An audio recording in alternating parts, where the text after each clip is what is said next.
歡迎大家再次支持港文化快趣。今日我哋要探討嘅呢一單新聞，雖然表面上睇係一宗發生喺鑽石山港鐵站嘅路怒式襲擊，但係透過鏡頭，我哋睇到嘅卻係一個城市喺極度壓抑下嘅暴力反射。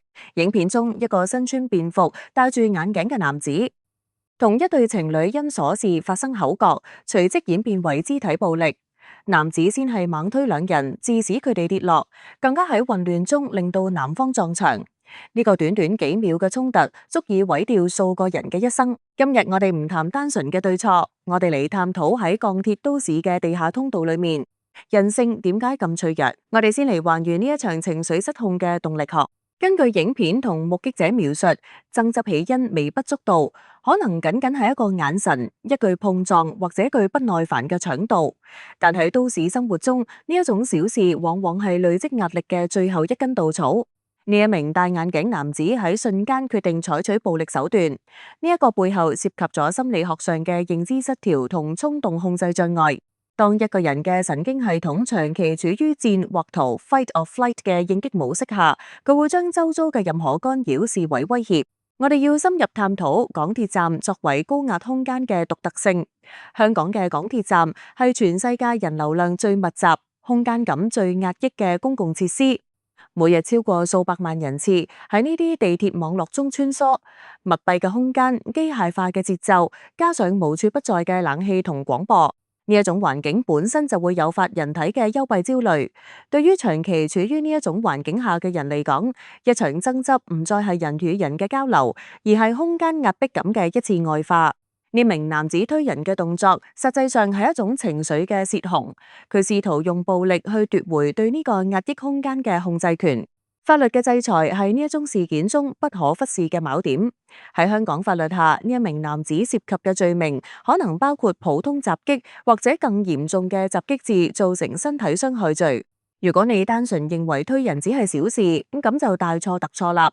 根據侵害人身罪條例，即使未有明顯傷痕，只要推搡動作導致受害者受到驚嚇或者身體失去平衡，都足以構成攻擊，更何況導致對方撞牆。呢一個喺法律上被視為蓄意攻擊，最高刑罰足以判處監禁。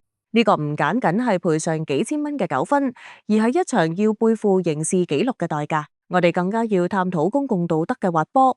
喺呢次事件中，我哋睇到嘅唔單止係兩位當事人嘅爭執，仲有周遭路人嘅反應。有人冷漠旁觀，有人驚惶躲避。呢個反映出我哋喺都市生活中早已失去咗對公共空間嘅介入意識。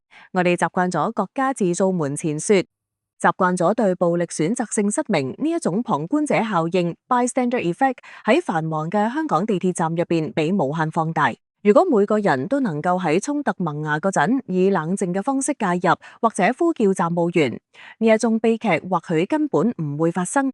從社會學角度睇，呢一名眼鏡男嘅行為係一種極端嘅自毀式宣洩。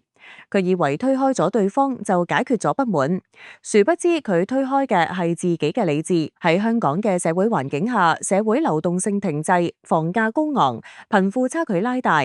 呢一啲宏觀壓力最終會折射到微觀嘅公共行為中。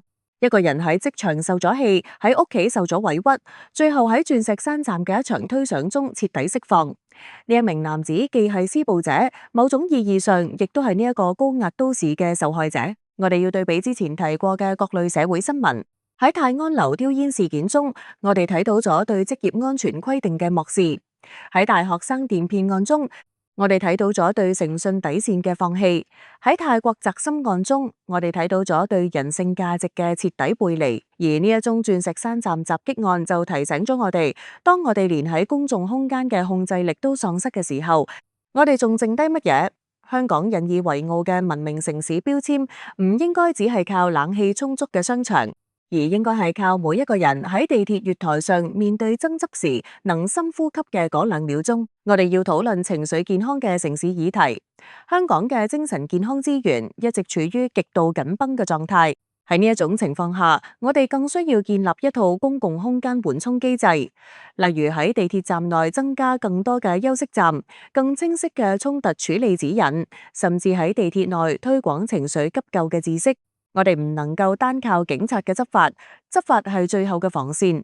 我哋需要嘅係社會每一份子喺衝突爆發前，能夠進行情緒嘅主動緩衝。對於呢對受害嘅情侶，呢一場意外將導致心理嘅長期創傷；對於施暴嘅男子，呢一場暴力將會成為佢人生履歷中最沉重嘅污點。呢一宗案件再次驗證咗我哋多次提及嘅真理：暴力永遠係解決問題最昂貴、最無效嘅方式。任何試圖透過傷害他人嚟獲取優越感或者情緒平復嘅行為，最後都會反噬到自己身上。我哋仲要警惕網絡時代嘅暴力重播，影片喺網絡上瘋傳，每點擊一次，受害者嘅創傷就被重播一次。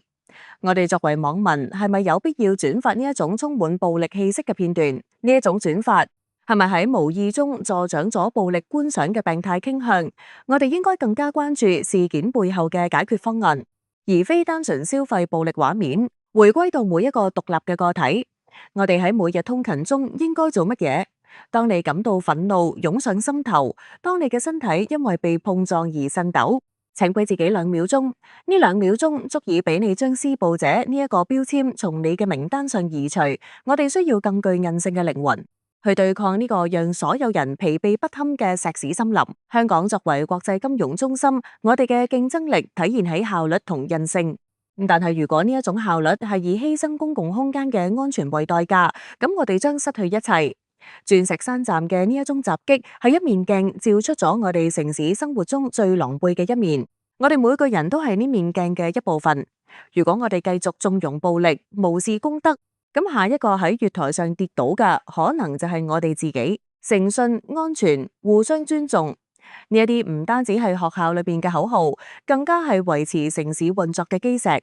喺泰安樓事件中，我哋強調安全條例；喺大學生電騙案中，我哋強調誠信；而喺呢一宗地鐵襲擊案中，我哋強烈呼籲情緒自主。